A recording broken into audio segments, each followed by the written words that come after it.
Hi friends, welcome to और आप सभी का मेरे यूट्यूब चैनल पे स्वागत है गाइस। तो आज का जो वीडियो है वो एक ओरल लीजन से रिलेटेड है जिसमें कि ब्लड फील्ड ब्लिस्टर बनते हैं। मींस ऐसे प्रॉब्लम जिसमें कि जो फफोले होते हैं उसके अंदर फ्लूइड नहीं होता है और फ्लूइड की जगह जो होते हैं वो ब्लड भरे होते हैं। तो ऐसा कब होता है और पेशेंट को इससे क्या प्रॉब्लम हो सकती है और पेशेंट को कैसे इससे अवेयर होना चाहिए, और जब माउथ के अंदर ये प्रॉब्लम हो तो पेशेंट को क्या करना चाहिए। तो इन सारी बातों पे हम लोग बात करेंगे बारी बारी से। तो सबसे पहले चीज़ की जो ये प्रॉब्लम है जिसमें कि ब्लड फील्ड ब्लिस्टर बनते हैं, तो इसका जो नाम है वो है एंजाइना बुलोसा हेमोरेजिका।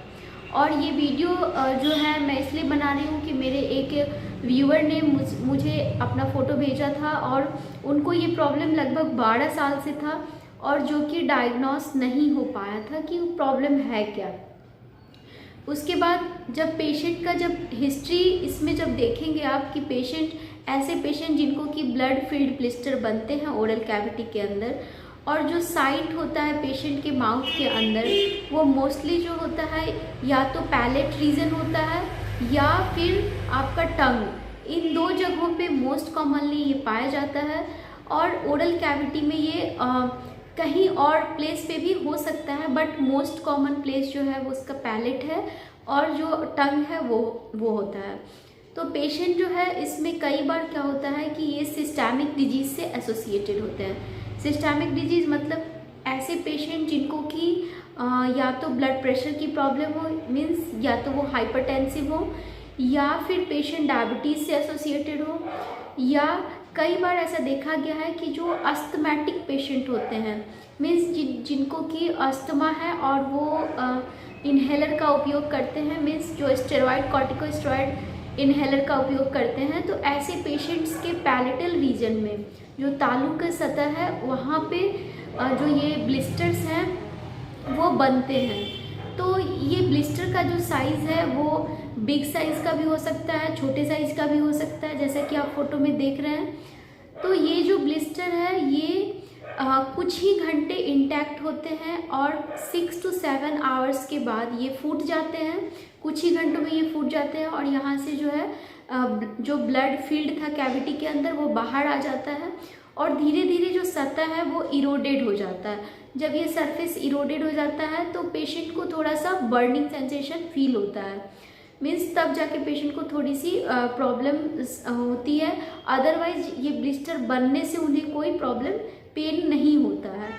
बट जैसे ही ये ब्लिस्टर जो है फूटता है और सरफेस इरोडेड होते हैं तो ऐसे कंडीशन में क्या होता है पेशेंट को पेन होता है या फिर जलन हो सकता है। तो इन चीज़ों पे जब पेशेंट को आप देखेंगे, ऑब्जर्व करेंगे, तो जो सिचुएशन होता है वो 6 to 7 डेज तक पेशेंट के माउथ के अंदर परसिस्ट करता है और धीरे धीरे जो है लीजन हील हो जाता है। जैसा कि आप देख रहे हैं कि जो फोटो है उसमें लीजन जो है वो हील हो चुका है। मीन्स जो ये हीलिंग फेज है वो 6 to 7 डेज का होता है। और इस पे हम लोग बात करें कि अगर पेशेंट का ब्लड टेस्ट या ब्लड प्रोफाइल हम लोग करवाते हैं तो जनरली उन्हें कोई भी जो ब्लीडिंग डिजॉर्डर से रिलेटेड जो ब्लड के पैरामीटर होते हैं उससे वो मैच नहीं करता है। बिल्कुल उनका ब्लड का जो पैरामीटर है, जो कोगुलेशन टाइम होना चाहिए, सब कुछ नॉर्मल रेंज में होता है। मीन्स इन्हें कोई भी प्रकार का ब्लीडिंग डिजॉर्डर नहीं होता है। तो इटियोलॉजी पे हम लोग बात करें तो इटियोलॉजी इसके जो है अननोन है, बट कुछ स्टडी है जिसमें कि ये प्रूवन है कि जो डायबिटीज़ और हाइपरटेंसिव पेशेंट है उसमें ये ज़्यादा देखा गया है। जैसे कि कई बार जो है कैल्शियम चैनल ब्लॉकर यूज़ करते हैं या फिर बीटा ब्लॉकर यूज करते हैं।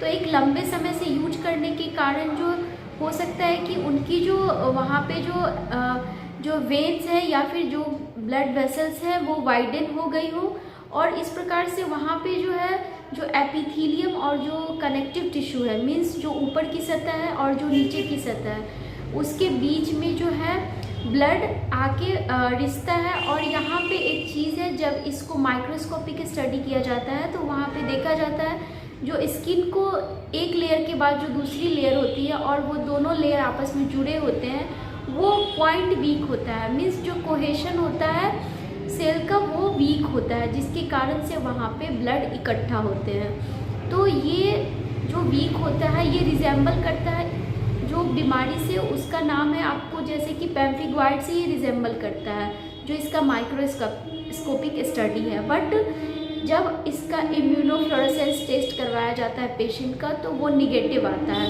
मीन्स पेशेंट को किसी भी प्रकार का इम्यूनोलॉजिकल डिसऑर्डर नहीं होता है। तो यहाँ पे बहुत सारे वाइडर रेंज है इसके डायग्नोसिस के लिए। पहला तो जैसे कि ब्लीडिंग डिसऑर्डर, जैसे कि ल्यूकीमिया, तो उसमें भी पेशेंट के जो मसूड़े हैं वहाँ से ब्लड रिसते हैं, तो ब्लीडिंग डिसऑर्डर से ये मैच करता है। बट पेशेंट का जब ब्लड प्रोफाइल करवाया जाता है, मीन्स जब पेशेंट का जो है PTINR करवाया जाता है, या फिर यूँ कहें कि उनकी जो वैल्यूज़ है, जो रेंज है, वो बिल्कुल नॉर्मल रेंज में आती है। तो ऐसे कंडीशन में जहाँ की जो भी ब्लिस्टर हैं, जो ब्लड फिल्ड ब्लिस्टर हैं, वो बनते हैं, फूट जाते हैं और ठीक हो जाते हैं बिना किसी स्कार के। तो ये ज़रूरी नहीं है कि ये जो बीमारी है वो एंजाइना बुलोसा हेमोरेजिका ही हो, बट ये मोस्ट ऑफ द टाइम ये बीमारी जो होता है पेनलेस होता है और ये सेल्फ हीलिंग होता है। मीन्स अगर आप इसमें कोई मेडिसिन नहीं भी लेते हैं तो इसकी जो हीलिंग फेज़ होती है वो खुद से ये हील हो जाता है। बट कुछ केसेज में, जैसे कि मैं अभी फ़ोटो दिखा रही हूँ, जैसे कि पैलेटल रीजन में, जब ये इस रीजन में जो है अगर जो साइज ऑफ ब्लिस्टर है वो अगर बड़े साइज़ का हो रहा है, मीन्स उसका जो साइज़ है वो काफ़ी बड़े साइज़ का है, और जो आपका एयरवे पैसेज है वो अगर इस ब्लिस्टर के बनने से ऑब्स्ट्रक्ट हो रहा है, तो आपको इमीडिएट डॉक्टर से मिलना चाहिए, क्योंकि यहाँ पे जो है ऑब्स्ट्रक्शन के कारण जो है आपको सांस लेने में तकलीफ़ हो सकती है, चोकिंग हो सकता है। तो ये एक आपको ध्यान में रखना है कि जब भी ये ब्लिस्टर का साइज़ काफ़ी बड़े साइज़ का है तो इसे डॉक्टर से दिखाना चाहिए। सेल्फ हीलिंग के भरोसे इसे नहीं छोड़ना चाहिए।